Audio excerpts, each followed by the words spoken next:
अभिवादन स्वीकार कीजिए ब्रजेश मिश्रा का और आप देखना शुरू कर चुके हैं द डिबेट।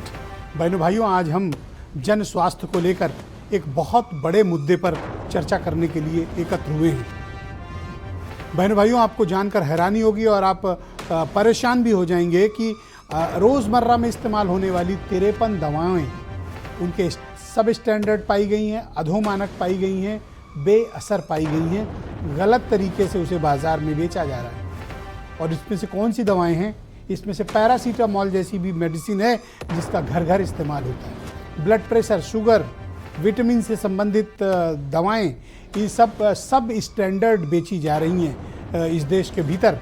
और अफसोस की बात है कि किसी के खिलाफ अब तक कोई कठोर कार्रवाई नहीं हुई है। जिन 53 दवाओं को सब स्टैंडर्ड भारत सरकार के central drugs standard corporation control organisation ने, CDSCO ने गलत पाया है, उसके बावजूद इनके खिलाफ अब तक कोई कार्रवाई नहीं हुई है। दुनिया के किसी और मुल्क में अगर इस तरह का हुआ होता तो अब तक ये गिरफ्तार करके जेल की सलाखों के भीतर भेज दिए गए। क्या कारण है कि इनके खिलाफ कोई कार्रवाई नहीं हो रही है? क्या ये काकस बहुत बड़ा है? शायद हाँ। आज चर्चा इसी विषय की। बहनों भाइयों, आप सब वो खबर पढ़कर अपने मोबाइल फ़ोन पर या समाचार पत्रों में और या फिर आपने टेलीविज़न पर यह खबर ज़रूर सुनी होगी, देखी होगी कि भारत सरकार के central drug standard control organisation यानी CDSCO ने 53 दवाओं को अधोमानक पाया है। सब स्टैंडर्ड, घटिया क्वालिटी की और कम असर वाली दवाएं मार्केट में प्रचलित हैं। और इनका आलम यह है कि ये घर घर इस्तेमाल होती हैं। जुखाम में, बुखार में, सिर दर्द में, विटामिन की, ब्लड प्रेशर, शुगर, ये सब की दवाएं सब स्टैंडर्ड है। यही तो कारण है कि आप दवा खाते जा रहे हैं, असर नहीं हो रहा है। आप में से बहुत से लोग इस तरह की समस्या से पीड़ित होंगे कि जिनको ब्लड प्रेशर की प्रॉब्लम है, दवा खाए जा रहे हैं पर वो असर नहीं कर रही है। पता चला कि आपका डोज का जो की क्षमता है वो बढ़ा दी गई, जो 500 मिलीग्राम की थी वो 650 हो गई, लेकिन आपकी समस्या का समाधान नहीं हो रहा है। जो 10 mg की खाते थे ब्लड प्रेशर के मरीज, वो अब 20 खा रहे हैं, उसके बावजूद उन्हें रिलीफ नहीं है। तो आज ये बात पता चल गई कि क्यों। बहनों भाइयों, गोरख धंधा है, महापाप है।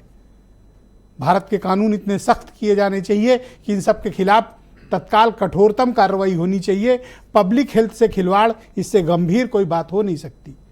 नैतिक दृष्टिकोण से यह महापाप है, लेकिन पापियों को यह बात समझ में नहीं आएगी। हमारे कानून में इस तरह की सख्ती की जानी चाहिए कि दवाओं में इस तरह से घालमेल करने वालों के खिलाफ कठोरतम कार्रवाई की जानी चाहिए। इनके भी नाम सार्वजनिक किए जाने चाहिए, इनके मालिकों के और इनके कारनामों के भी। जैसे हम ठेले वालों को ढूंढते हैं, दुकान वालों को ढूंढ रहे हैं, इनका भी तो पता चले कि ये कौन लोग हैं जिन्होंने करोड़ों हिंदुस्तानियों को, गरीब लोगों को लूटा है और लगातार लूट भी रहे हैं। और इस लूट पर सिर्फ रिपोर्ट आ रही है, एक्शन नहीं हो रहा है। ये बहुत तकलीफ की बात है। हर व्यक्ति अपनी गाढ़ी कमाई का, गरीब आदमी, मिडिल क्लास, नौकरी पेशा, स्ट्रीट वेंडर्स, किसान, सबके घरों में लोग, किसी के बुजुर्ग बीमार हैं, कोई खुद बीमार है। बड़ी मुश्किल की कमाई है लोगों की इस वक्त मौजूदा दौर में। और उस मुश्किल के दौर में भी ये कंपनियां खुलेआम डकैती डाल रही हैं, अमानवीय काम कर रही हैं। ये सोच कर भी हैरानी होती है। बहनों भाइयों, बहुत ये दुखद बात है। इसे बर्दाश्त नहीं किया जाना चाहिए।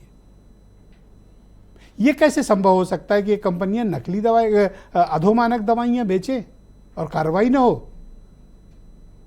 बहनों भाइयों, अमेरिका का कानून, US FDA का इतना सख्त है कि अगर ये सब कुछ अमेरिका में हुआ होता तो इनके मालिकान जेल के भीतर होते और उनको दुनिया की कोई ताकत नहीं बचा पाती। उनके कानून इतने सख्त हैं। अगर यूरोप में ये हुआ होता तो ये कंपनी सील हो गई होती, इनके मालिकानों की प्रॉपर्टी जब्त कर ली गई होती। और इस कार्रवाई में इतना वक्त कैसे लगा? जो सम्मिलित थे उन पर निश्चित रूप से बड़ी कठोर कार्रवाई होती, उन ऑफिशियल्स पे भी। लेकिन इस देश में कार्रवाई के नाम पर तो कुछ होता नहीं। 48 घंटे से भारत सरकार के सबसे बड़े ड्रग कंट्रोलर ऑर्गेनाइजेशन की रिपोर्ट है बहनों भाइयों, लेकिन इन पर कार्रवाई नहीं हो रही। किसी राज्य सरकार ने भी इन पर कार्रवाई नहीं की, किसी भी पार्टी की सरकार ने इन पर कार्रवाई नहीं की, कहीं भी FIR नहीं हुई इन पे। तो ये तो आपके मन में प्रश्न होना चाहिए, क्यों नहीं हो रहा? अच्छा चलो, बीजेपी नहीं कर रही तो कांग्रेस क्यों नहीं कर रही है? आम आदमी पार्टी क्यों नहीं कर दे रही है? अदर राज्यों में दूसरों की सरकार है, वो इन पर कार्रवाई क्यों नहीं कर रहे हैं? वो इन पर प्रतिबंध क्यों नहीं लगा रहे? और आप ये जो पैरासीटामॉल, ब्लड शुगर और विटामिन, इन सब की दवाएं बीपी की लेते हैं, बहनों भाइयों, सब अधोमानक है। कार्रवाई इसलिए नहीं होती है, मोटा चंदा देते हैं ये पॉलिटिकल पार्टीज को, थोड़ा मोड़ा नहीं, करोड़ों में देते हैं। पोस्ट कोविड के बाद का जो बहनों भाइयों दौर चल रहा है, दवाओं के दाम 3 गुना बढ़ चुके हैं। आप जो 2020-19 में दवाएं लेते थे, आज उसकी कीमत 3 गुना है। सब्जी की कीमत पर आप हाहाकार मचाते हैं, दाल की कीमत पर आप रोना पीटना मचाते हैं, पर दवाओं के दाम 3 गुना बढ़े, आपको होश नहीं है, और उस पर भी सब स्टैंडर्ड दवाएं। क्या ये गंभीर बात नहीं है? क्या पब्लिक डिस्कोर्स में इस चीज को डिस्कस नहीं किया जाना चाहिए? जन स्वास्थ्य, जिसपे अकेले मैं उत्तर प्रदेश की बात करूं, 20,000 करोड़ का बजट है, 20,000 करोड़ उत्तर प्रदेश का बजट। भारत सरकार का बहुत बड़ा बजट है। इस देश में लाखों करोड़ रुपया पब्लिक हेल्थ पे खर्च किए जा रहे हैं, लेकिन ये बेईमान कंपनियां लोगों को लूट रही हैं, गरीबों का खून चूस रही हैं, और हम ऐसा होते देख रहे हैं। चिंता इस बात की होनी चाहिए, इन पर कठोरतम कार्रवाई होनी चाहिए। मैं इस डिबेट में इस बात की प्रस्तावना रखता हूं। बहनों भाइयों, आज की परिचर्चा को शुरू करते हैं। पहले आप कुछ स्टेटमेंट सुन लें। भाजपा सरकार कोई ऐसा चंदा लेकर सरकारें नहीं चलती हैं। ये सरकार सबको न्याय दे रही है, सबको विकास दे रही है।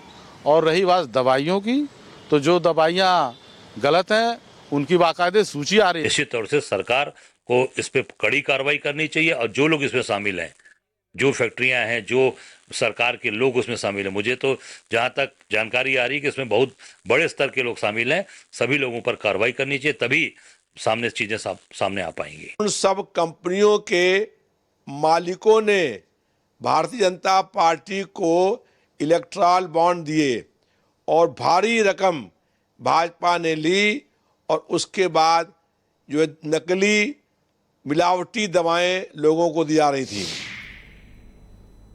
तो बहनों भाइयों, आज की इस परिचर्चा की शुरुआत करते हैं, और मैंने खास तौर पर उन्हें आमंत्रित किया जिन्हें आप देखते ही खुश भी हो जाएंगे और पहचान भी लेंगे। डॉक्टर सूर्यकांत। आप सबको याद होगा कि डॉक्टर सूर्यकांत ने कोविड के दौरान भारत समाचार पर उपस्थित होकर इस प्रदेश की जनता की बहुत बड़ी सेवा की। गरीबों के मसीहा हैं, और आज भी इनका पूरा जीवन गरीबों की सेवा करते हुए बीत रहा है। इनके साथी डॉक्टर्स बड़े बड़े हॉस्पिटल्स बना चुके हैं, अरबों रुपए कमा चुके हैं, लेकिन डॉक्टर सूर्यकांत आज भी गरीबों की सेवा करते हैं। और दुनिया भर के जो 2% साइंटिस्ट की सूची जारी हुई है, उसमें हमारे डॉक्टर सूर्यकांत जी का भी नाम है। इंटरनेशनल फेम के डॉक्टर हैं, जो आज इस पूरे मामले पर जिनको मैंने मुख्य वक्ता के रूप में आमंत्रित किया हुआ है, वो भी आज हमारे साथ मौजूद हैं। आपका बहुत अनेक शुक्रिया इस कार्यक्रम में रहने के लिए। संजय सिंह मेरे साथ मौजूद हैं, भारतीय जनता पार्टी के लीडर हैं। दीपक रंजन मेरे साथ मौजूद हैं, समाजवादी पार्टी से। मनीष हिंदवी उत्तर प्रदेश में कांग्रेस कमेटी के प्रवक्ता हैं, और डॉक्टर अमितेश पाठक इंटीग्रल मेडिकल कॉलेज के एसोसिएट प्रोफेसर हैं, और वीरेंद्र सिंह जी हमारे स्टेट हेड। आप सभी का शुक्रिया।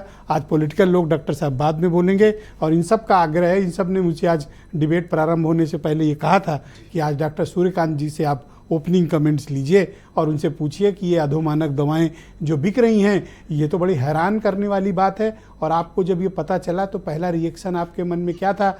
और वैसे तो आप कई बार इस बारे में कह चुके थे, लेकिन हम सब ऑथेंटिक रिपोर्ट का वेट कर रहे थे। जी, सबसे पहले तो मैं भारत समाचार और ब्रजेश मिश्रा जी का धन्यवाद दूंगा कि कभी भी कोई भी संवेदनशील मुद्दा हो, तो वैसे तो जो न्यूज़ चैनल हैं वो केवल पॉलिटिकल डिबेट के लिए जाने जाते हैं, लेकिन कोई भी संवेदनशील मुद्दा आता है, जनता से जुड़ा मुद्दा आता है, भारत समाचार उसको लेके आता है। और उत्तर प्रदेश के जो हमारे दर्शक हैं उनको हमें संबोधित करने का मौका मिलता है, एक प्लेटफॉर्म मिलता है, उसके लिए बहुत बहुत धन्यवाद। देखिए, ये जैसे आपने कहा कि पहली बार हमने सुनी, तो ये हमारे लिए एकदम समझ से परे थी, बहुत बड़ा धक्का था। धक्का इसलिए था कि किसी भी डॉक्टर के पास, किसी भी चिकित्सक के पास ये दवा नहीं है, एक अमृत है। हम इसी पे विश्वास करते हैं कि भाई ये हम दवा लिख देंगे तो हमारा मरीज उठ के खड़ा हो जाएगा। अब मैंने जब पिछले 5-10 साल में अपना दिमाग दौड़ाया तो मुझे याद आया, अभी भी याद आया, कि अचानक हम पैरास्टामोल 500 मिलीग्राम की दवा से हम बहुत सालों से लोगों का बुखार उतार रहे थे। कभी कभी हमको भी हो जाता है, हम पैरासीटामोल से? जी। कितनी mg की लिखते थे? 500 मिलीग्राम, एडल्ट के लिए 500 मिलीग्राम। ओके। और अगर 80 किलो से या बहुत ज्यादा जिसका वजन है, उसको कभी कभार 650 मिलीग्राम की पैरास्टामोल, पर वो रेयर लिखते थे, 650। वो रेयर लिखते थे। मैं खुद भी 500 मिलीग्राम की खाता था, बुखार उतर जाता था। लेकिन उस समय तो हमने सोचा कि शायद कोविड की तीव्रता इतनी ज्यादा है, लेकिन उस समय किसी का बुखार 500 मिलीग्राम से नहीं उतरता था, सबको 650 मिलीग्राम की जरूरत पड़ती थी। मतलब लेकिन 650 एक स्टैंडर्ड साइज में आ गया। हाँ, स्टैंडर्ड। उस एक स्टैंडर्ड आदमी के लिए एक स्टैंडर्ड डोज है 500 मिलीग्राम। अब उस समय हम लोगों ने सोचा कि भाई कोविड की तीव्रता इतनी ज़्यादा है, गंभीरता इतनी ज़्यादा है कि शायद हो सकता है उसमें ज़्यादा डोज की ज़रूरत पड़े। लेकिन उसके बाद तो हमें ऐसा लगता ट्रेंड सा बन गया कि 500 मिलीग्राम की जगह पूरे प्रिस्क्रिप्शन पे ही 650 मिलीग्राम चलने लगा। खैर, ये तो मैं कोई प्रूफ के साथ नहीं हूँ, इसलिए मैं कह नहीं सकता हूँ। लेकिन ये 53 तरह की दवाएं, जिसमें सब दवाएं शामिल हैं। होता क्या है ब्रजेश जी, हमारे यहाँ एक संस्था है, अपेक्स बॉडी है, जिसको हम drug controller general of India कहते हैं। जैसे आपने यूएस FDA का नाम लिया, यूरोप में EMI है, जापान की अपनी है, ऑस्ट्रेलिया की अपनी है, हमारे देश में भी DCGI है, drug controller general of India. उसके अंतर्गत पूरा एक CDSCO काम करता है। मैं यहाँ पे अपना डिस्क्लेमर देता हूँ कि मैं उस CDSCO का एक्सपर्ट हूँ। मैं नेशनल एक्सपर्ट हूँ, central drug control standard organisation. अच्छा, आप एक्सपर्ट हैं? मैं एक्सपर्ट हूँ। मैंने कभी बताया नहीं, मैं जब से कोविड वैक्सीन बनी है उनको मैंने इवैल्यूएट किया है, उनको वैलिडेट किया है, मैं तब से एक्सपर्ट हूँ। आज मैं रास्ते में आया तो मैंने CDSCO के एक इंस्पेक्टर से पूछा कि क्या मैं अपने दर्शकों को बता सकता हूँ, केवल इसके लिए कि हाँ मैं जो वर्जन दे रहा हूँ ऑथेंटिक है, क्या मैं इसको बता? बोले डॉक्टर साहब ये तो पब्लिक डोमेन में, कोई भी वेबसाइट पे आपका नाम चेक करेगा, आपका नाम वहाँ पे एक्सपर्ट पे लिखा हुआ है। एक बात तो मैंने कहा, जब जान लिया, उनसे परमिशन ले ली, तब मैंने पहली बार आपके चैनल पर रिवील किया, मैंने कभी नहीं किया, जबकि मैं जानता सब था।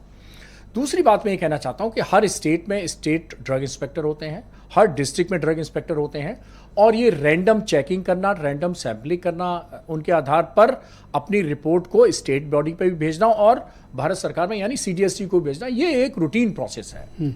लेकिन अचानक ये जो वेबसाइट पे डिस्प्ले हुआ है, ये वाकई में हैरान करने वाला है, बहुत ही कष्ट करने वाला है। क्योंकि देखिए, हम किसी गाड़ी में कोई खराबी हो, किसी उसमें खराबी हो, लेकिन अगर हम कह रहे खाद्य पदार्थ में भी खराबी हो तो चलो आदमी ठीक है, थोड़ा गैस्ट्राइटिस हो गई, उसमें काम चल गया, दवा ववा ले ली। लेकिन अगर दवा में ही एक शब्द लोग इस्तेमाल करते हैं, NOS का मतलब होता है नॉट ऑफ स्टैंडर्ड क्वालिटी। अब ये सब दवाएं, 53 दवाएं NOS हैं। अब ताज्जुब की बात है, इसमें डायबिटीज की भी दवा है, इसमें बुखार की भी दवा है, इसमें एसिडिटी की भी दवा है, दर्द की भी दवा है, सब दवाएं हैं। अब सोचिए उस डायबिटीज के मरीज को कि जिसकी दवाएं बढ़ती जा रही हैं। अब दवाएं ज़्यादा होंगी तो डायबिटीज़ तो लाइफ लॉन्ग बीमारी है। दवाएं अगर बढ़ती जाएंगी तो उनके साइड इफेक्ट भी नजर आएंगे। अब हम सब स्टैंडर्ड दवा दे रहे हैं और दवाएं बढ़ाते जा रहे हैं। BP एक दवा से नहीं ठीक हो रहा, शुगर एक दवा से नहीं ठीक हो रहा, तो 2 देंगे, 3 देंगे और देंगे। तो अगर हम ज़्यादा दवाएं देंगे तो उनके साइड इफेक्ट भी आएंगे। तो एक तो ट्रीटमेंट फेलियर हो रहा है, दूसरा उसके अगर हमें डोज बढ़ा के देनी पड़ रही है तो उसमें साइड इफेक्ट आएंगे। और तीसरा जो सबसे बड़ी बात है कि डॉक्टर की कोई गलती नहीं है, लेकिन आदमी कहेगा डॉक्टर साहब पहले तो बड़ा आसानी से आप बुखार हमारा ठीक कर देते थे, पहले से बड़ा अच्छा शुगर कंट्रोल कर देते थे। BP नहीं लोगों का कंट्रोल हो रहा है डॉक्टर साहब। हाँ, यस। जो 10 तो mg डॉक्टर साहब आपको क्या हो गया? 30 में भी नहीं हो रहा। तो सबसे बड़ी बात है कि हमारा इसमें डॉक्टर फ्रेटर्निटी का कोई दोष नहीं है, लेकिन फिर भी हमें ये सुनने को मिलेगा या मिल रहा होगा कि डॉक्टर साहब आपको क्या हो गया, आपकी स्किल को क्या हो गया, आपके हाथ में जो इतना शिफा हुआ करता था वो अचानक कहां चला गया। कार्रवाई किस तरह की होनी चाहिए इन सब?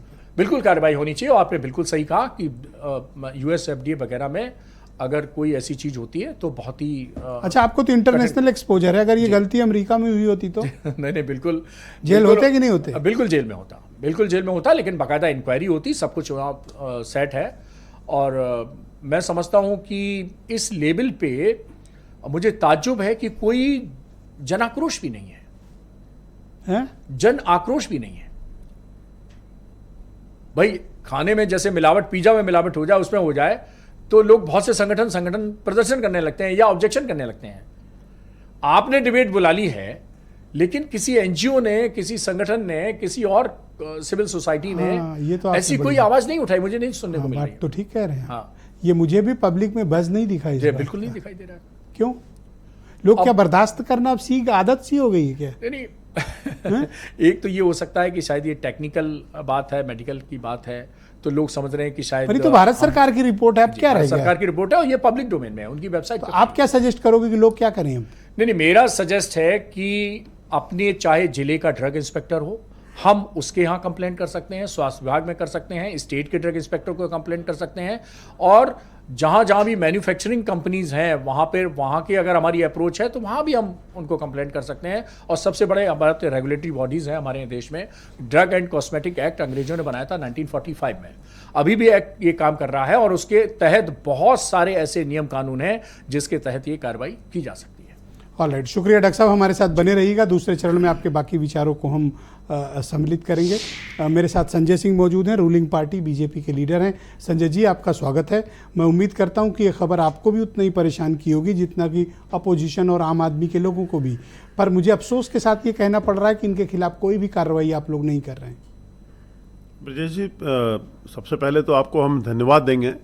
जैसा कि हमारे एक्सपर्ट डॉक्टर सूर्यकांत जी ने कहा कि पब्लिक में इसके ऊपर कोई चर्चा नहीं है, लेकिन आपने एक शब्द इस्तेमाल किया था, पब्लिक डिस्कोर्स। तो पब्लिक डिस्कोर्स में लाने के लिए आपने, हमें लगता है कि शायद हमें लगता है ये पहला चैनल होगा जो पब्लिक डिस्कोर्स में इस चीज़ को ला रहा है। और जब तक ये चीज़ ठीक है, ये हमारा CDSCO भारत सरकार का ऑर्गेनाइजेशन है, हेल्थ डिपार्टमेंट का है, तो इसके लिए तो हम सरकार को धन्यवाद देंगे। कम से कम हर महीने सैम्पलिंग कराती है गवर्नमेंट, चिंता रखती है जनता के लिए। उसके लिए तो सैम्पलिंग हर महीने होती है और इस सैम्पलिंग में ये चीज़ें पकड़ी गई हैं। ये दुर्भाग्य की बात है कि ये जो बड़ी कंपनियां हैं अगर इस तरह की बात कर रही हैं तो ये चिंताजनक बात है।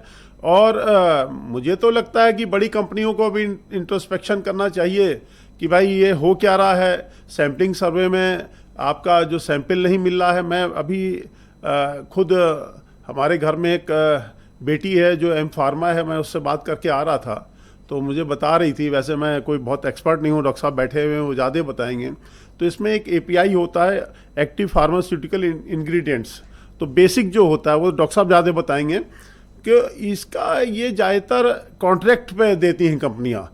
तो मैं तो ये कहूँगा, भले ही मैं भारतीय जनता पार्टी से हूँ, सरकार की कान में बात जाएगी निश्चित रूप से। आप ये मान के चलिए, चाहे मोदी जी हो चाहे योगी जी हो, भारत सरकार इस पर बहुत सख्त कार्रवाई करेगी, इसमें छोड़ेगी नहीं भारत सरकार, मोदी जी की सरकार। लेकिन ये कंपनियां अगर ये इस तरह की हरकत कर रही तो निश्चित रूप से इनके खिलाफ सख्त कार्रवाई होनी ही चाहिए। ये जो कॉन्ट्रैक्ट, सख्त कार्रवाई कैसे होगी संजय जी? वो तो गवर्नमेंट एक्शन लेगी।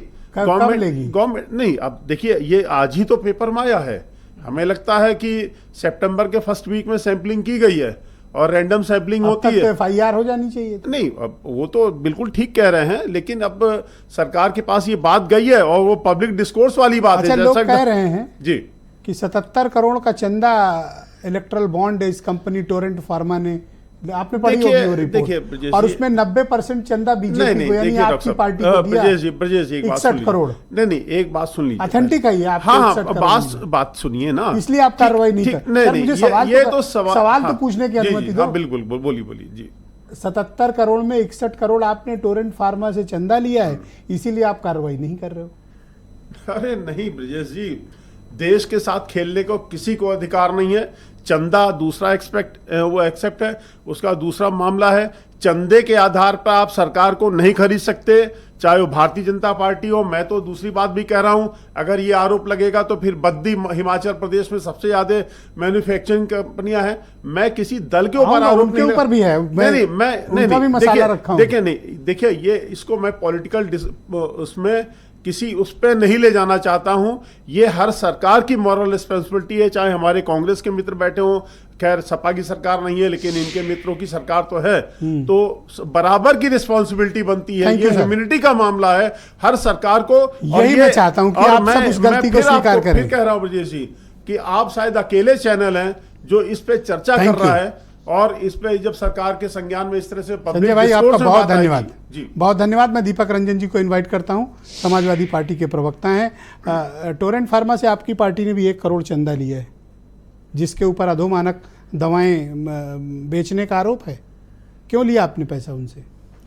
देखिए ब्रजेश जी, इन्होंने लिया है 61 करोड़, आपको मिला 1 करोड़। मैं आता हूँ उस पर ब्रजेश जी, और सबसे पहले देखिए मैं आपको, आपकी पूरी टीम को और आपके उन्होंने दिया है, लिया नहीं है।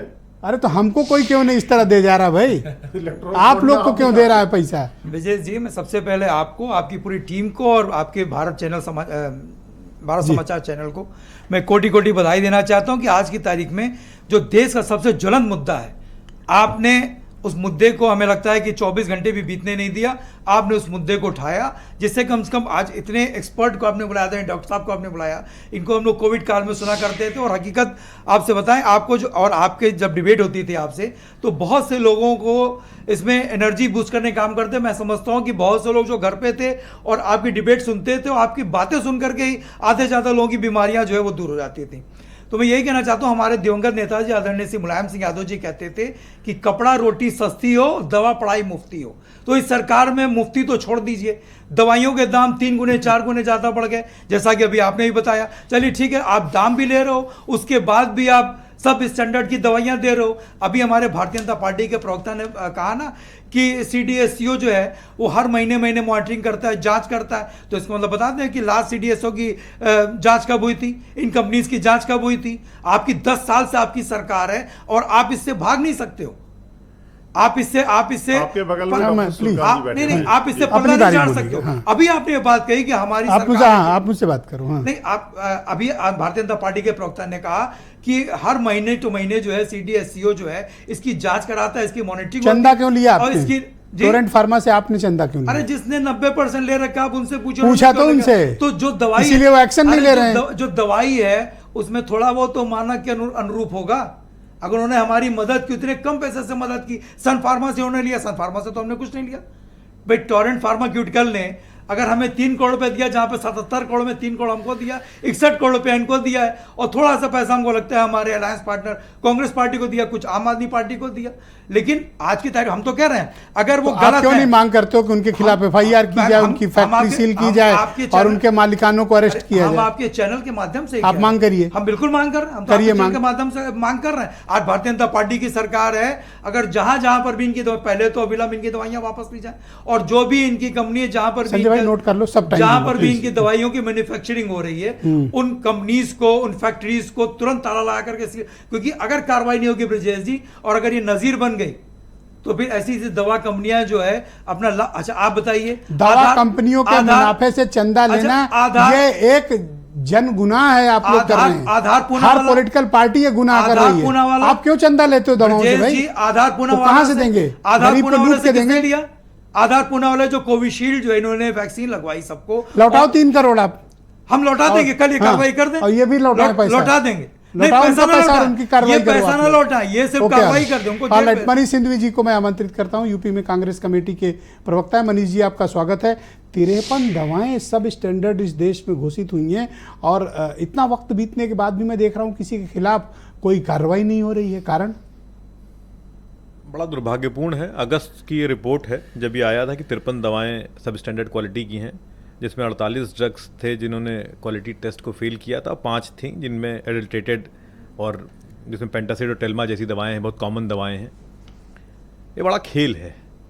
ये खेल इस तरीके से चल रहा है कि 35 दवा कंपनियों ने लगभग 1000 करोड़ से ऊपर का चंदा दिया था। तो सबकी जो चर्चाएं नहीं की, 1000 करोड़ से ऊपर का इलेक्ट्रल बॉन्ड खरीदा था 35 दवा कंपनी 5 सालों में। हाँ जी, तो सबकी चर्चा नहीं करी जा सकती। मैं उन 7 कंपनियों की बात करूंगा कि जब जिन्होंने पैसा दिया और उनकी जांच चल रही थी। ये ऑथेंटिक डेटा लाया? हाँ, यस। बोलिए। टोरेंट फार्मा जिसकी बात आप कर रहे थे, 77.5 करोड़ रुपया उन्होंने मई 19 से जनवरी 24 के बीच में दिया। खेल देखिए, यूनाइटेड स्टेट्स का जो फूड एंड ड्रग एडमिनिस्ट्रेशन है उसने उनको वार्निंग इशू करी कि किसको? टोरेंट को कि आपकी दवाएं जो आप सप्लाई कर रहे हैं गड़बड़ है। अक्टूबर 19 में जब उन्होंने किया तो इन्होंने 12.5 करोड़ का, क्योंकि तुरंत गुजरात का जो रेगुलेटर है उसको उनके खिलाफ एक्शन लेना था, एक्शन नहीं लिया। 12.5 करोड़ का इलेक्टोरल बॉन्ड खरीदा उन्होंने, भाजपा को दिया। सॉरी, 12.5 का टोटल खरीदा, 11.5 दे दिया भाजपा को और 1 करोड़ और बांट दिया इधर उधर, इसलिए क्योंकि भाई ये चलता रहे कि हाँ थोड़ा थोड़ा इधर उधर भी जा रहा है। 2022 में फिर यूनाइटेड स्टेट्स के उसी डिपार्टमेंट ने फिर वार्निंग इशू की कि इनकी दवाएं गड़बड़ हैं। फिर गुजरात ने कुछ नहीं किया और 25 करोड़ में चंदा दिया, इलेक्टोरल बॉन्ड खरीदा उन्होंने, 22 करोड़ फिर भाजपा को दे दिया और 3 करोड़ फिर बांट दिया इधर उधर। यानी एक मेजर चंक भाजपा को देते रहे ताकि उनके खिलाफ कुछ ना किया जाए। और आप लोग को पीनट्स मिलता रहा। वो इसलिए ज्यादा क्योंकि मिलता देखिए तो नहीं नहीं बोलते। नहीं सुनिए नहीं, इलेक्टोरल बॉन्ड पता नहीं चल रहा था कि इसके पास है। तो इनको भी तो नहीं पता नहीं चल नहीं रहा नहीं, था। एसबीआई इनकी, अरे साहब इन्हीं का शहर था, यही मुद्दई यही मुंसिफ, इनको नहीं पता था कि कौन। अच्छा, आगे पढ़िए डेटा। तो इनको तो सब पता था। उसके बाद समझिए, सितंबर 19 में लोसार एच सब स्टैंडर्ड घोषित क्या हुई, यूएसएफडीए ने कोई 21 वार्निंग दी थी टोरेंट फार्मा को? मेरी जानकारी में नहीं है। ओके, गो ये डेटा है, आप क्रॉस ठीक चेक कर है, ओके, लीजिएगा। क्रॉस चेक करिए। दिसंबर 21 में नाइक्रोन, फरवरी 23 में लोपामाइड, ये इनकी टोरेंट की दवाइयां थी। अब आगे बढ़िए, गुजरात बेस्ड एक वो भी कंपनी, लोपामाइन भी हाँ अधोष्ट मानक गुजरात बेस्ड एक कंपनी है जाइडस हेल्थ केयर, उसने 22 और 23 मिलाकर 29 करोड़ रुपया दिया इलेक्टोरल बॉन्ड में। ये तो रेमडेसिविर बनाने वाली कंपनी जी थी जी ना? जी, वही वही। जाइडस याद है? नहीं, 2021 वो नहीं बना। में रेमडेसिविर मल्टीनेशनल कंपनी थी, जाइडस इंडिया की कंपनी। इंडिया कंपनी, लेकिन ये बना बनाती रही वही थी। नहीं, निर्माण कौन कर रहा था? ये रेमडेसिविर बना रही थी। वो जीएसके मैं अपनी जीएसके की दवा थी। जीएसके, ये ओके, 2021 में बिहार ड्रग रेगुलेटर ने इनको सब स्टैंडर्ड घोषित किया। जाइडस को? हाँ, फिर भी गुजरात रेगुलेटर ने कुछ नहीं किया और इन्होंने 29 करोड़ रुपया इलेक्टोरल बॉन्ड में दिया। ठीक है ना? जाइडस ने 29 करोड़ दिए? 29 करोड़ दिया। ग्लेनमार्क आपको को कितना दिया? हमको कुछ नहीं मिला, क्योंकि हमने आपसे कहा ना कि हमको ये पैसा मसला इस बात का नहीं था। देखिए, फायदे हमसे कोई फायदा नहीं मिल रहा था ना, केंद्र में राज्य में, हमको क्यों देंगे पैसा? वो तो एक साजिश के तहत पीनट्स इधर उधर बांटे गए। क्योंकि कर्नाटक में आप, तब राजस्थान में रहे होंगे आप, पहले हिमाचल में आप रहे होंगे, अगर एक झारखंड में आपके, अगर एक भी चीज जोड़ दी जाएगी तो आप जो कहेंगे वो मान लिया जाएगा। सवाल इस बात का, मैं जोड़ नहीं रहा। नहीं, मैंने कहा, मैं तो अपनी संभावना बात कर रहा हूं। ग्लेनमार्क को 5 नोटिस इशू किए गए 22-23 में, उसने इलेक्टोरल बॉन्ड खरीदा 9.75 करोड़ का। सिप्ला को 4 नोटिस दिए गए 18 और 22 के बीच में, उसने इलेक्टोरल बॉन्ड खरीदा 40 करोड़, 39.2 करोड़ का। अभी इतनी पर बात नहीं सर, रुकती है। नोटिस जारी होते ही ये और बॉन्ड सुनिए खरीद और लेते सुनिए, थे। माइक्रोलैब से कंपनी, सुनिए, माइक्रोलैब से कंपनी है, उसके ऊपर आईटी का छापा पड़ता है और वो 6 करोड़ रुपया दे देती है। इनकम टैक्स का छापा पड़ता है। एक एमएसएन ग्रुप है तेलंगाना का, 2021 में उसके ऊपर आईटी का छापा पड़ता है, वो 20 करोड़ रुपया दे देता है। एक तो सवाल सारी है। चीजें आपस में जुड़ी हुई एक सवाल है जी। टोरेंट फार्मा से 5 करोड़ चंदा, मैंने कहा नहीं, सवाल तो कर लेने हाँ दो जी, सर, आप समझ गए इसलिए आप व्यग्र हो रहे हो। जी जी बताइए। किस लिए लिए वो 5 करोड़ उनसे? मैंने कहा तो 5 करोड़ कि रुपया हमारे कांग्रेस पैसे को टोरेंट फार्मा ने हमारे दिया। पैसे को अगर इस बात से जोड़ दिया जाए कि हमने इनको फायदा पहुंचाने के लिए पैसा लिया, तो हम लिया वापस कर देंगे पैसा। किस लिए लिए वो पैसा? भाई पैसा पता ही नहीं था कि टोरेंट ने दिया। तो इनको भी इलेक्ट्रॉनिक तो बॉन्ड नहीं, का- एक से इनको भी तो नहीं पता था। नहीं नहीं, इनको पता था। इनको क्योंकि- कैसे अरे पता भाई, और आपको सवाल नहीं इस बात पता? का, एसबीआई इनका सारा महकमा इनका, इनको नहीं पता था। आप प्रिंसिपल अपोजिशन है इस आप- देश के। आप- एक मिनट मनीष जी, आप प्रिंसिपल अपोजिशन है, इन पर चौकीदारी आपका नैतिक हक है, आपकी ड्यूटी है। तो हम तो और पहले दिन आपने- से लड़ रहे थे कि इलेक्टोरल सर, बॉन्ड गलत है। कंप्लीट तो कर लेने दो जी। सर।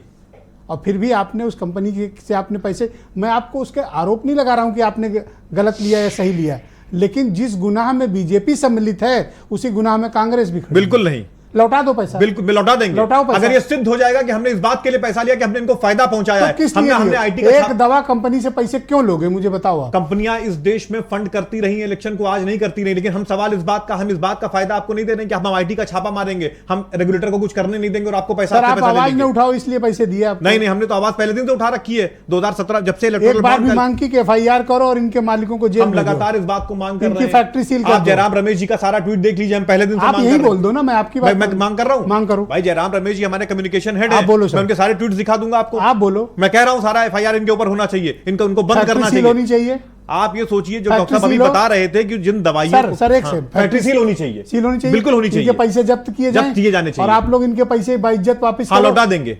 ठीक, थैंक यू। प्रोफेसर अमितेश पाठक मेरे साथ इस वक्त इस कार्यक्रम का हिस्सा हैं, इंटीग्रल मेडिकल कॉलेज के एसोसिएट प्रोफेसर हैं। पाठक जी, आपका शुक्रिया। जब जनता के बीच ये बात गई, हालांकि गांव गरीब के लोग, आम आदमी अभी इस कॉम्प्लेक्स इशू को समझ नहीं पा रहे हैं, लेकिन ये तो उनके साथ, हमारी आपकी आंख के सामने इससे बड़ा धोखा और पाप क्या हो सकता है। ये तो निहायत अनैतिक काम हुआ है जो हुआ है।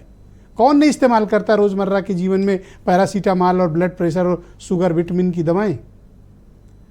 जी सर, ये बहुत ही बड़ी प्रॉब्लम है, बिकॉज हम लोग एक डॉक्टर की तरह, हमें जो जनता है, हमें एक तरह से हमें मसीहा की तरह मानती है कि वो अपनी शिकायतें लेकर आए, हमने कुछ दवाइयाँ लिखी और वो सॉल्व हो गई। अब हमारी व्यथा ये हो जाती है कि हम जो दवाइयाँ, ये सारी जो कंपनीज़ हैं जिनकी हम लोग बातें कर रहे हैं, ये सब बहुत ही हाईली रिप्यूटेड कंपनीज़ हैं, जिस पे हम भी ट्रस्ट करते हैं कि जब हम इनकी दवाइयाँ लिख रहे हैं तो ये पूरी तरह से मरीज पे काम करेगी। अब हमारी इतनी भयंकर व्यथा हो जाती है कि हम दवाइयाँ लिख रहे हैं और मरीज को आराम नहीं मिल रहा है, मरीज का ट्रस्ट हमारे ऊपर से ख़त्म हो जाता है, हमें जवाब देना मुश्किल हो जाता है। ये बड़ी ही अजीब सी समस्या है जिसमें कि हम कोशिश तो कर रहे हैं मरीज को ठीक करने की, मरीज के पैसे भी लग रहे हैं बिकॉज इन कंपनियों की दवाइयाँ महंगी होती हैं। हम भी ये सोचते हैं एज अ डॉक्टर, हम सोचते हैं चूंकि ये दवाइयाँ अच्छी कंपनी की हैं तो ये डेफिनेटली काम करेंगी। इसमें जितनी सारी दवाइयाँ हैं ये इतनी कॉमनली यूज होती हैं, पैरासीटामॉल, विटामिन मुझे सी। तो लगता है इसमें से बहुत सी ऐसी दवाएं हैं डॉक्टर साहब जो किसी डॉक्टर को प्रिस्क्रिप्शन की जरूरत नहीं है, घर घर लोग जानते हैं। बहुत जाके सारी मेडिकल दवाइयाँ स्टोर सर पे कोविड के बाद से लोगों में इतना ज्यादा पर्चा गया है, कोविड के बाद से लोगों में पर्चा इतना ज्यादा सर्कुलेट हुआ है डॉक्टर्स का कि आधी डॉक्टर वो लोग खुद बन चुके हैं और आधी दवाइयाँ वो खुद से ले लेते हैं। तो ये खुद से भी ले रहे हैं और हम जो दवाइयाँ जो प्रिस्क्राइब कर रहे हैं तो पर बताओ कि इसको हैंडल कैसे किया जाए। ये तो मतलब सर ये बहुत आम आदमी, बड़ा, चलो हम खाना खराब है तो हम टेस्ट से चेक कर लेंगे, दवा पे तो पता ही नहीं चलता। सर ये डोज बढ़ती जा रही है। सर जब तक इन पर बहुत ही कठोर नियम नहीं लगाए जाएंगे, जब तक स्ट्रिक्ट लॉ नहीं आएगा, तब तक कुछ भी नहीं चेंज होने वाला। बिल्कुल आप ठीक बात कह रहे हैं और मैं आपकी बात से सहमत हूँ। वीरेन जी भी हमारे साथ जुड़ चुके हैं। वीरेन जी, आप सुन पा रहे हैं? जी बिल्कुल। हाँ वीरेन जी, मुझे बताइए, और ये तो बड़ी गंभीर बात है और आप भी पिछले दिनों जिक्र कर रहे थे कि दवा खाते जा रहे हैं, लाभ नहीं हो रहा है, ये परेशानियां हो रही हैं, लोगों के बीच चर्चा है और अब तो रिपोर्ट आ गई है ड्रग कंट्रोल ऑर्गेनाइजेशन की जिसमें 53 दवाएं गलत पाई गई हैं, अधोमानक, सब स्टैंडर्ड पाई गई हैं। ये तो बहुत ही जघन्य कृत्य हुआ है। बिल्कुल, देखिए हम उस देश में रहते हैं जहां पर आस्थाओं पर, डॉक्टरों पर, अस्पतालों पर बड़ा भरोसा किया जाता है, लेकिन समस्या इस बात की है कि दौलत कमाने की खातिर लोगों को लूटा जा रहा है। कंपनियां चंदा देकर बच निकलती हैं और अंत में मारा गरीब आदमी जाता है। तो ये अपने आप में बड़ी विचित्र सी स्थिति है कि जिस देश में भरोसे का इतना बड़ा नाम हो, वहाँ पर डॉक्टर को भगवान कहा जाता हो, वहाँ वो डॉक्टर जो दवा लिख रहे हैं अगर नकली है तो इन डॉक्टरों को क्या दोष है? उनका कोई दोष नहीं है। उनको जो है इस बात का एमआर हर कंपनियों के लगे होते हैं, वो बताते हैं। आज के ज़माने में इस बात से कौन इनकार कर सकता है कि डॉक्टरों में भी 50-50 का रूल है। आधे डॉक्टर ईमानदारी से लोगों की सेवा कर रहे हैं, मेहनत कर रहे हैं, उनको सस्ती दवाएं लिखते हैं। आधे डॉक्टर नर्सिंग होम खोले हैं, करोड़ों करोड़ रुपया लगा के लाखों रुपया एक एक मरीज से लूटते हैं, मरे हुए मरीज को वेंटिलेटर पर रखते हैं और नकली दवाएं या फोर्जरी की दवाएं, प्रोपोगेंडा की दवाएं लिखी जाती हैं जिनकी कीमत 2 रुपये है बाजार में, वो 200 रुपये के पत्ते में मिलती हैं। इसमें कमीशन बहुत बड़ी संख्या में जाता है और डॉक्टर भी उससे लाभान्वित होते हैं। ब्रजेश जी, दुर्भाग्य है कि हम नकली दवाएं खा रहे हैं, हमारा पैसा भी बर्बाद हो रहा है, हमारा शरीर भी बर्बाद हो रहा है। लंबा लंबा दवाओं का बिल आ रहा है, खेत बेचकर, जेवर बेचकर डॉक्टरों के बिल चुकाए जाते हैं और मरीज पूरी जिंदगी दवाओं पर निर्भर रह जाता है।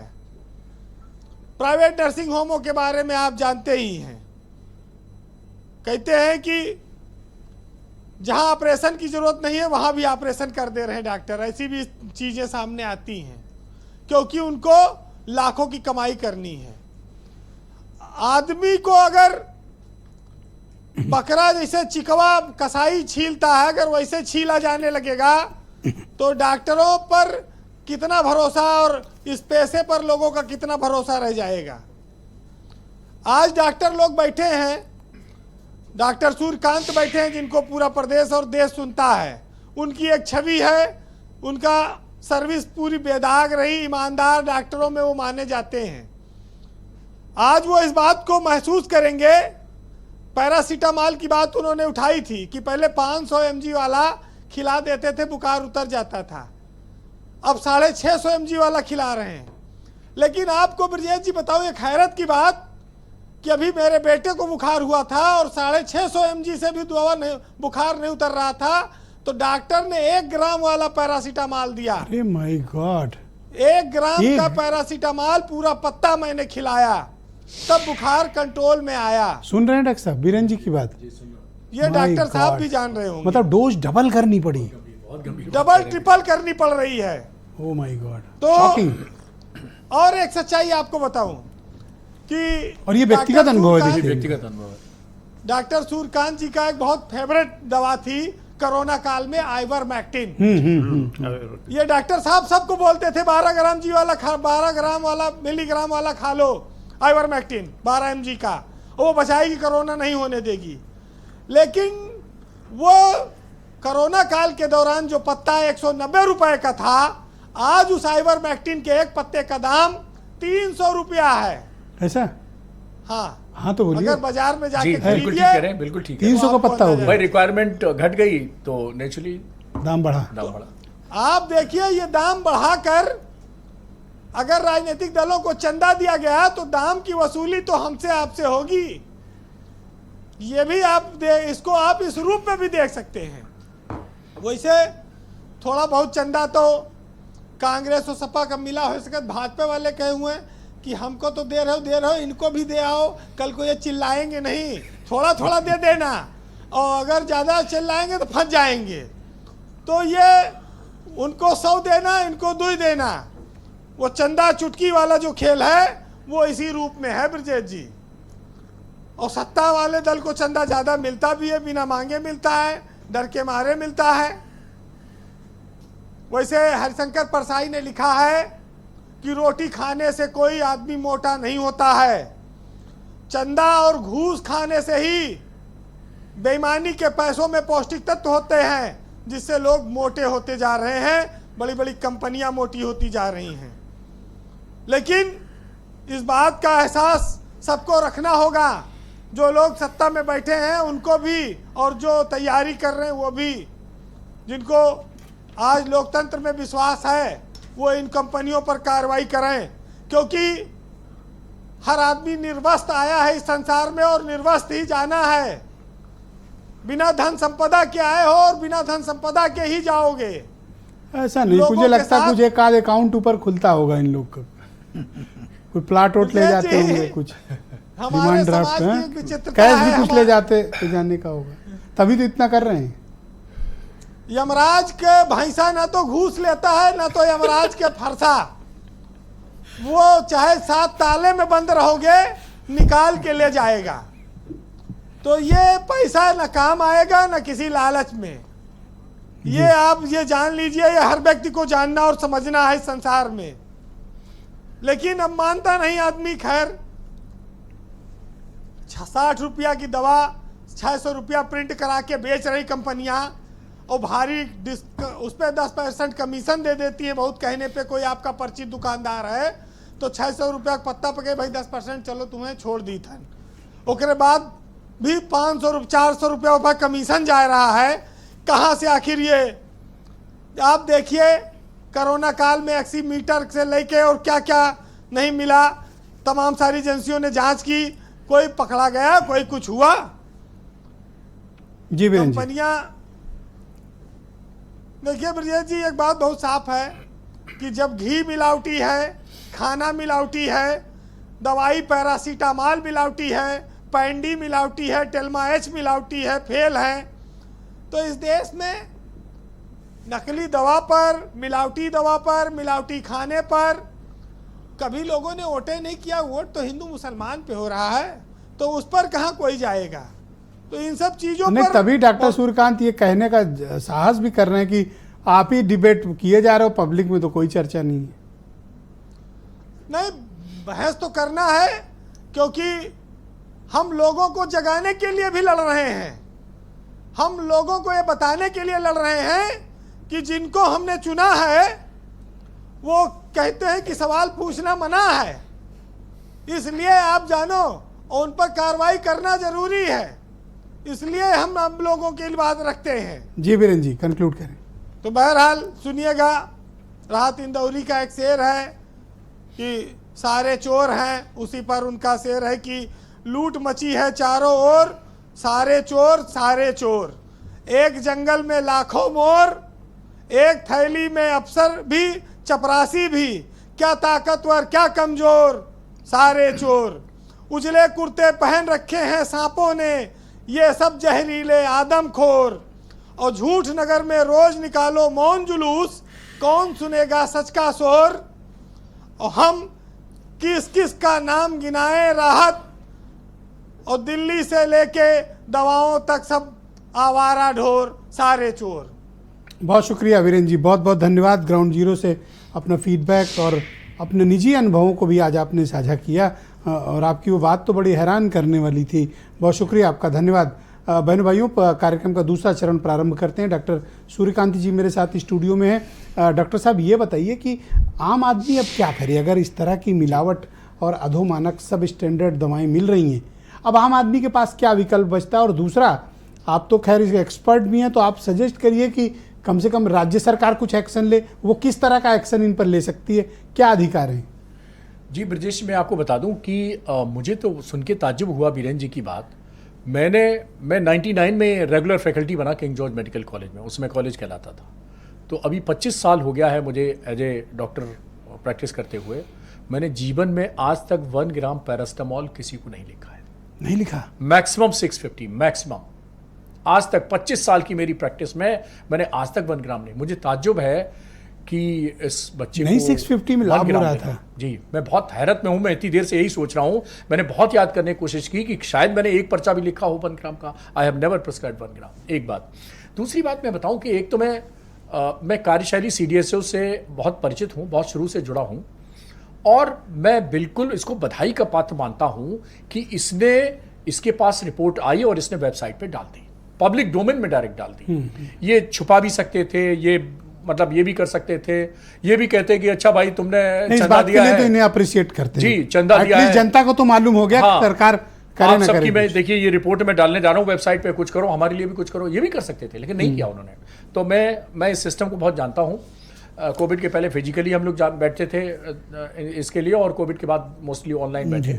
और ड्रग अप्रूवल, फर्स्ट फेज का क्लिनिकल ट्रायल, सेकंड फेज का clinical trial, third fourth phase का क्लिनिकल ट्रायल का जो अप्रूवल मिलता है वो इसी संस्था से मिलता है, CDSU को।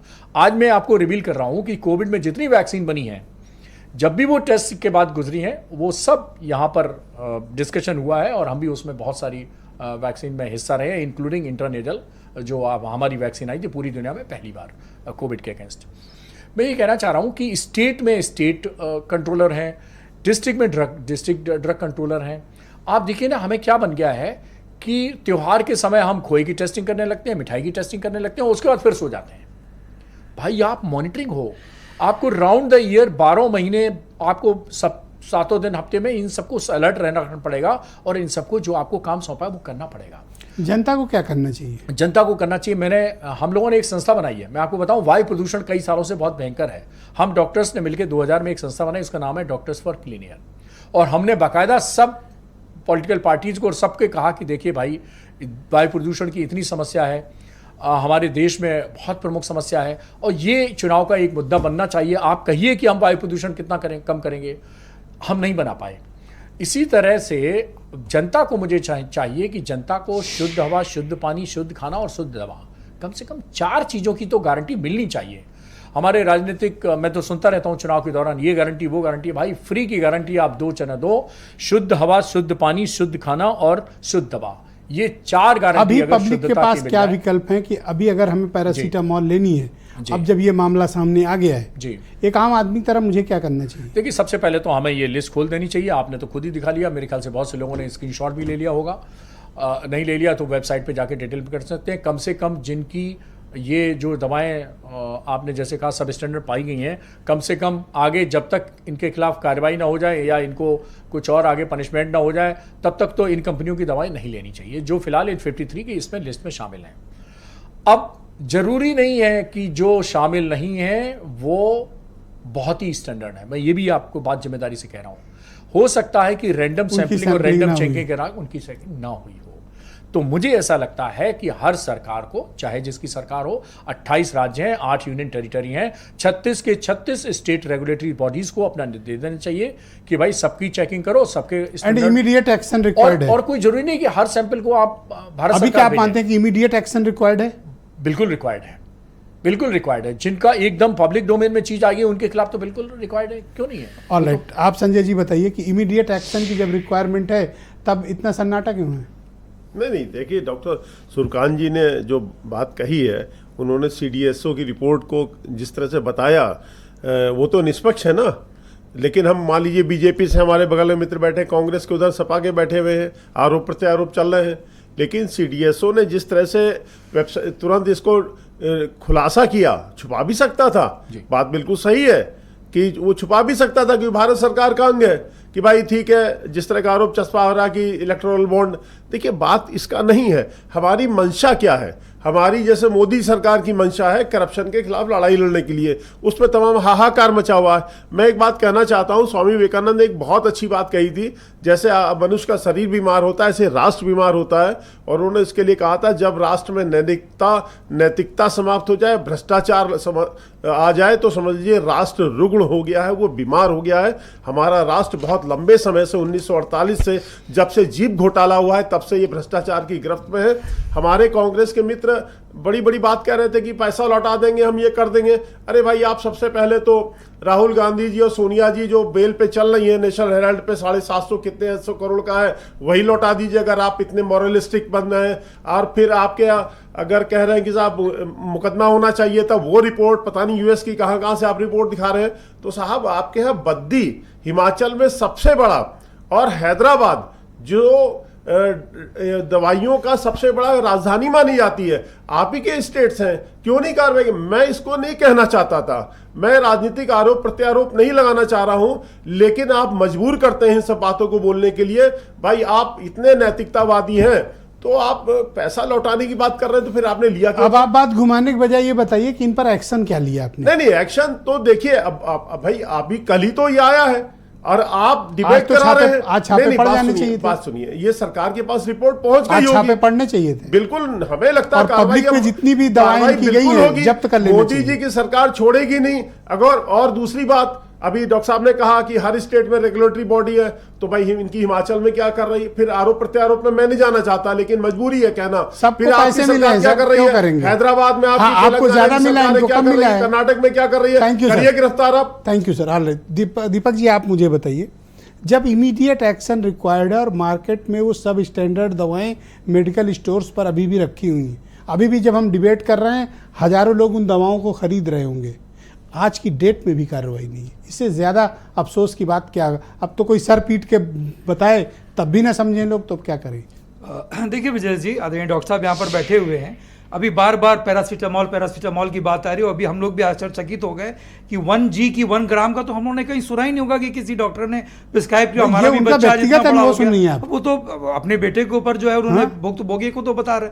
अब उसका साइड इफेक्ट क्या हो गया, दोनों डॉक्टर साहब बेहतर बता सकते हैं। लेकिन जिस टाइम पेंडेमिक चल रहा था, कोविड जैसा पेंडेमिक था, उस टाइम एक दिन में 3 बार 650 mg की डोलो जो है वो और मुझे बहुत अच्छे से याद है, वीरेंद्र जी मुझे पिछले सप्ताह बता रहे थे कि बेटे को बुखार आ रहा है, बुखार उतर नहीं रहा है, मैं 2 डॉक्टर बदल चुका हूँ जी।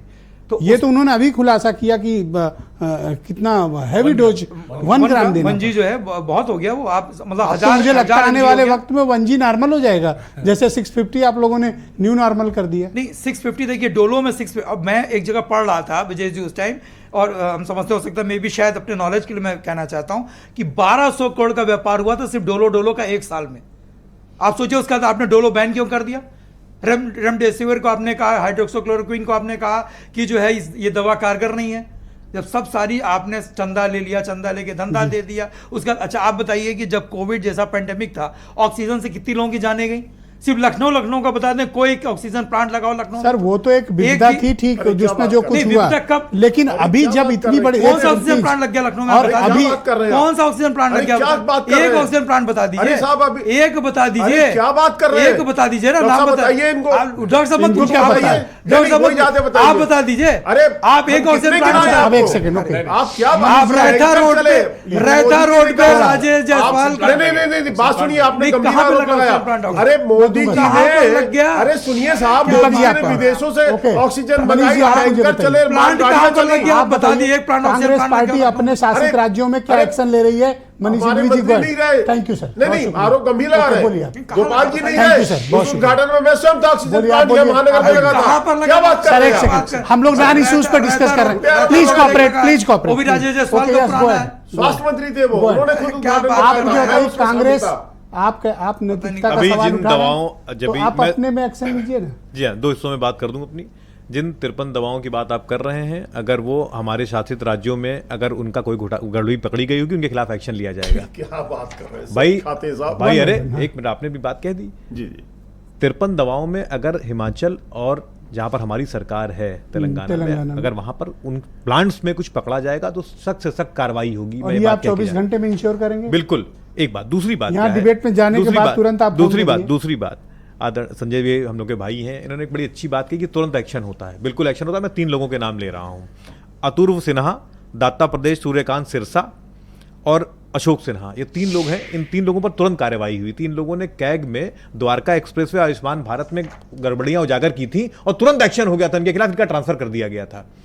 तो सवाल इस बात का, एक्शन तो ये लेते हैं लेकिन दोषियों के खिलाफ नहीं, जो उजागर करता है। तो बार बार जो कहा जा रहा सीडीएसओ ने उजागर कर दिया, अरे कुछ लोग बैठे और आप तो ऐसा करते हैं कि आप तो लेते ही नहीं अपने राज्यों में एक्शन। ये चलो सिलेक्टिव लेते हैं। नहीं, वरना तेलंगाना कहना चाह रहा हूं कि जो लोग जबरदस्त छापेमारी चलनी चाहिए थी। साहब छापेमारी चलेगी, अगर वहां पर गड़बड़ी पाई गई तो बिल्कुल छापामारी होगी। इसके लिए निश्चिंत रहिएगा एकदम। और बार बार नेशनल हेराल्ड की चर्चा, बार बार, अरे भाई 10 साल से आपकी सरकार है, आप एक्शन ले लेते हैं ना। ओके, प्रोफेसर डॉक्टर अमितेश पाठक मेरे साथ मौजूद हैं। तो भाई पाठक जी, अब ये बताइए कि जब हम आप इस वक्त चर्चा कर रहे हैं, वेबसाइट पे रिपोर्ट डाल देने से तो समस्या का समाधान नहीं है। अच्छा, बेचने वाले इतने ढीठ हैं, रेगुलेटर भी इतने ढीठ हैं, कार्रवाई तो हो नहीं रही। अभी जब हम आप बात कर रहे हैं, हजारों लोग मेडिकल स्टोर पर खड़े होंगे और यही दवाएं ले रहे हैं। सर, हर बार इस डिबेट के माध्यम से भी मैं ये बताना चाहता हूँ कि हर बार जो हम डिबेट करते हैं, हम मुद्दों से भटक जाते हैं। रादर दैन हम सारे पॉलिटिकल पार्टीज मिल के इस पे काम करें, बिकॉज हम में जितने लोग यहाँ बैठे हुए हैं, अगर हमको यही दवाइयाँ हमें दी जाएगी, क्या हम में से कोई भी लेना चाहेगा? बिल्कुल नहीं, कोई नहीं लेना चाहेगा, चाहे वो कांग्रेस पार्टी का हो, बीजेपी का हो या किसी और भी पार्टी का हो। सबको मिलके इस तरह के it's a national emergency kind of a thing, कि जिसमें कि सबको मिलके इसमें काम करने की ज़रूरत है। हम सब बीमार पड़ेंगे, हम में से कोई ऐसा नहीं है जो अमर होने वाला है। हम सब बीमार पड़ेंगे, हम सबको दवाइयाँ ही खानी है। तो अगर जो दवाइयाँ जो डॉक्टर दे रहे हैं, ये दवाइयाँ अगर फॉल्टी हैं और ये काम नहीं कर रही हैं, तो क्या करेंगे हम लोग? ये बहुत बड़ी विडंबना होने वाली है, बिकॉज ये सारी ब्रांडेड कंपनीज़ हैं जिसमें हम लोग इतने सालों से हम यूज़ कर रहे हैं। मैं 15 साल से यूज़ कर रहा हूँ। ये सारी बड़ी बड़ी कंपनीज़ हैं और हमें लगता है कि हम छोटी कंपनीज को यूज़ ना करके हम ये बड़ी कंपनीज को यूज़ करें, क्योंकि भले ये थोड़ी महंगी होंगी लेकिन मरीज पे काम तो करेगी। तो ऐसे कंडीशन में हम जब डॉक्टर इतने कंफ्यूज होंगे तो मरीज और आप जैसे जो कॉमन जनता है वो क्या ही कर पाएंगे। और इस सिचुएशन में मेरे हिसाब से राजनीति ना करके रादर देन सबको मिलकर एक कॉमन प्लेटफॉर्म पे आके इसको सॉल्व करने का सोचना चाहिए। और सोशल मीडिया को यूज़ करके हम लोग को, हमारी जो यूथ जनरेशन है, जब तक वो जागरूक होंगे नहीं, बिकॉज अभी आपने सर ब्रजेश जी आपने इतना अच्छा डिबेट किया है, ये चीज़ शायद 4 दिन 5 दिन के बाद सब लोग भूल जाएंगे। अगर इस चीज़ को मुद्दा ना बना के इसको हम फ्रीक्वेंट हम सोशल मीडिया पे इसको एक्टिवेट ना करें, नया जनरेशन जब तक एक्टिवेट नहीं होगा तब तक कोई फिर इसको भूल जाएगा, फिर से वही होगा जो अभी हो रहा है। एग्जैक्टली, बिल्कुल ठीक कह रहे हैं आप। बहुत शुक्रिया, मैं आप सबका बहुत आभार प्रकट करता हूं। इस महत्वपूर्ण जन स्वास्थ्य की परिचर्चा में आप सबने हिस्सा लिया।